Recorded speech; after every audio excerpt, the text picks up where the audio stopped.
One of the truly compelling aspects of the social media revolution is the book by Thomas Friedman, The World is Flat. The concept that the internet and social media and all of these tools are leveling the playing field right around the world. And that level playing field changes the dynamics of business right across our society. Joining me in studio, Stephen Yager. Stephen is are you president?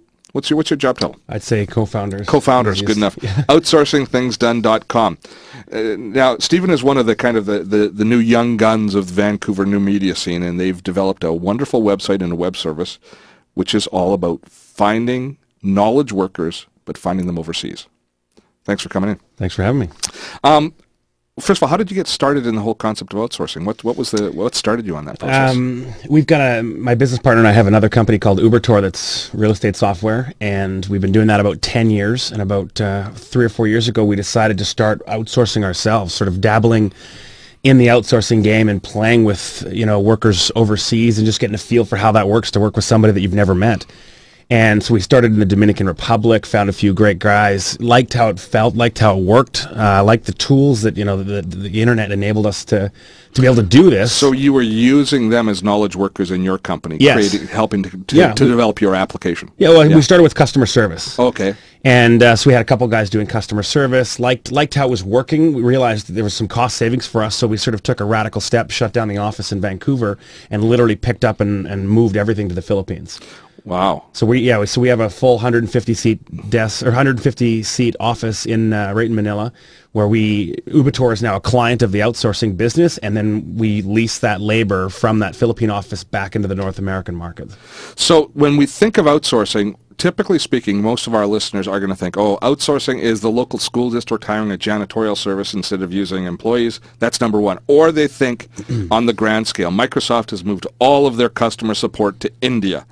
We don't think of it on a more boutique or smaller scale, but that's really what you're talking about now, is it's reached the point where it can be used by a broad spectrum of companies. Yeah, you can literally get one task outsourced and done by somebody down the street from you or overseas, or you can have a full-time person working within your business helping you do whatever you need them to do. Web design, customer service, dev. So before we talk about the practical and the advantage of outsourcing, we have to talk about that 800-pound gorilla sitting over there in the corner, which is, wait a minute, if you're buying knowledge work overseas, you're taking money out of the Canadian economy. How is that being a responsible citizen? I think it's kind of what you're talking about with the world is flat. We're all it's a world economy. We've got on days that there's holidays, for example, we're able to run customer service in our software business on a day that's got a holiday when normally we would be closed. And so it just gives us the ability to do more with sometimes do more with less, or do more and over beat the expectations of what our client base is looking for. For us personally, we operate on a Monday to Friday 9 to 5 customer service schedule, but we actually do 6 a.m. to 10 p.m. We just sort of promise this smaller amount and do a lot more, and we're able to do that because we're working in multiple time zones and we're utilizing the world's workforce to help us build a great business. And at the end of the day, the economies, the cost savings of outsourcing are so profound that if you're not doing it and your competitors are, there's a chance that you might not be in business to pay your taxes anyways. Also true. That's my concern. Yes. With this sort of stuff. Yeah, and I think it's because it's a world like everything we're probably sitting on in here wearing is come from somewhere else anyways, and it's difficult to stay away from outsourcing now, where it's part of the way the world works. Every business has got things coming from somewhere, and it might be coming from the U.S., might be coming from Philippines, might be coming from Mexico. It's coming from everywhere, and pieces are put together, and most of what the outsourcing world is, a lot of it is knowledge-based work, but it's a very cost-effective way to build a business. Let's instead of talking about the 30,000-foot level, let's break it down. Let's just pick an individual and say, how might this person use outsourcing, and to get a picture of how it might change the business practices locally. So your other company, Ubertor, comes from the real estate market. So if a realtor is interested in outsourcing, what are the steps they take, and what do you provide them, and what's the net benefit to them downstream? So it's neat. It's actually great. Realtors are a great example because they're normally a group that couldn't do this. Some realtors have an assistant, maybe. where if you look at the outsourcing model with the tools that are available today, now it's very cost effective for a full-time realtor to have a full-time virtual assistant working for them. And what that assistant can do for them is enable the realtor to do more of what they should be doing. So the realtor should be in people's living rooms, shaking hands, getting deals, selling houses, getting listings, dealing with buyers. When they get that listing, putting the listing on the MLS, it needs to be done, but it doesn't need to be done by the realtor. Or putting that listing on Craigslist. Or sending an email to the photographer to get the photographer to go to the house to take the photos. Or letting the sign guy know to put the for sale sign in the property. That stuff all needs to be done. It just doesn't need to be done by the realtor, right? If the realtor can start dumping some of these tasks off on a virtual assistant, they can do more of the high-level stuff that helps them sell, helps them, grow their business, and while still getting the things, on the back end done, just not done by them. And that's, I think, a real benefit to them. So those same tasks could be done by an assistant locally, but sure. what are the cost differences? Like, how much are they saving if they go virtual? So, like, we sell from our point of view, we sell a full-time virtual assistant that's got a university degree, speaks English, for about $1,200 a month. So that's 160 hours of work product per month from that one individual that you're leasing or you're buying. That one person. It's not shared amongst a bunch of people. You're getting Joe, and he's working directly for you for his whole month. He doesn't have multiple clients.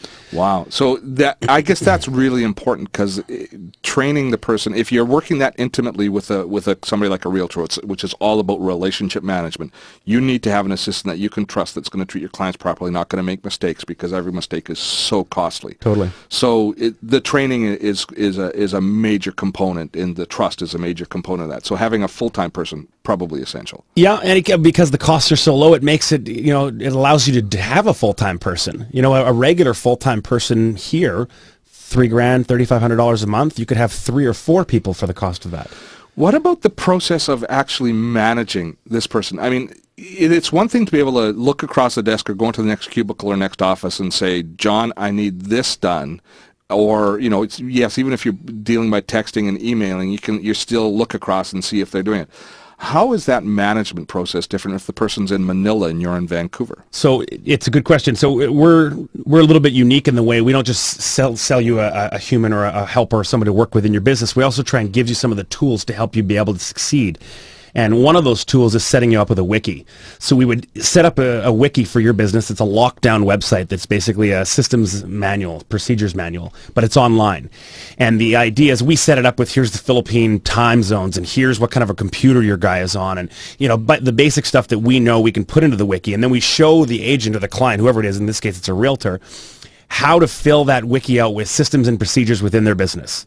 So the idea is it's kind of following the book, The E-Myth, Michael Gerber's book. So, you run your business like a franchise.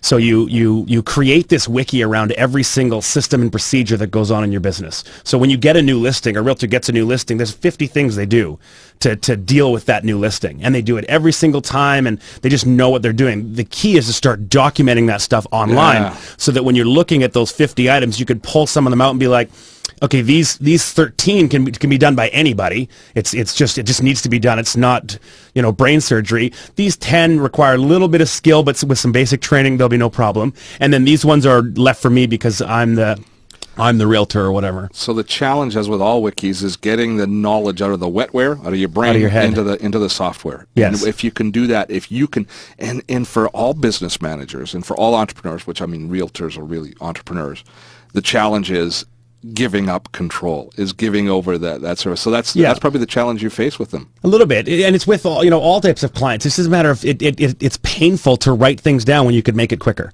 or do it yourself quicker. We're going to continue this conversation with Stephen Yager, outsourcingthingsdone.com. What do you think? Do you like the idea of outsourcing? I think that might have to be our poll question this week, if you're on board with the whole concept of outsourcing. But there's much more to it. You're going to want to stick around listening to Dotto Tech.